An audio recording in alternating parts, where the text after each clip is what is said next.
So இதான் மொத்த கடன், டிஎன்இபியோட மொத்த கடன். அதாவது முதலாவதாக 2000 ஆண்டுகளுக்கு முன்னாடி இது டிஎன்இபியாக இருந்துச்சு. அப்போ 6492 கோடி. 2001லேருந்து 2006 வரைக்கும் 2831 கோடி வந்து கடன் வாங்கப்பட்டுள்ளது. எந்தெந்த டிபார்ட்மெண்ட்டுக்கு எப்படி வாங்கினாங்கன்னு இருக்குது. இதில் கடைசி பார்த்தீங்கன்னா 2021லேருந்து 26 வரைக்கும் 87,399 கோடி வந்து கடன் மட்டும் வாங்கப்பட்டிருக்கு. நீங்கள் ரெவன்யூ உள்ளே வந்திருக்கு, எக்ஸ்பெண்டிச்சரும் அதிகமாக இருக்குது, கடனும் அதிகமாக வாங்கப்பட்ட ஆண்டு. நீங்கள் 87,399 கோடி கடனும் அதிகமாக வாங்கப்பட்டுச்சு. அதே நேரத்தில் நீங்கள் ரெவன்யூ அடிஷ்னலாக கிட்டத்தட்ட 67,000 கோடி அடிஷ்னல் ரெவன்யூ உள்ளே வந்திருக்கு. அதே நேரத்தில் எக்ஸ்பெண்டிச்சர் செலவினங்களும் அதிகமாக இருக்குது. ஸோ இது அனைத்தும் இவ்வளோ தூரம் டிஃப்ரென்ஸு வேறு எந்த ஆண்டுகள்லையும் வரலை.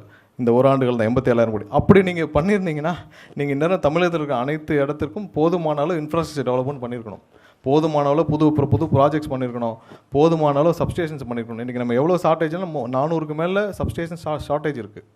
அது போக நம்மளுடைய லைன்ஸு எல்லாமே இருக்குது.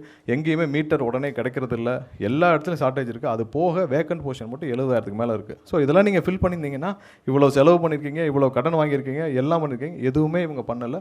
அதையும் நம்ம அடுத்தடுத்த ஸ்லைடில் பார்ப்போம். ஸோ கடனும் 87,000 கோடி அதிகப்படியாக கடந்த 5 ஆண்டுகளில் வாங்கப்பட்ட கடன்.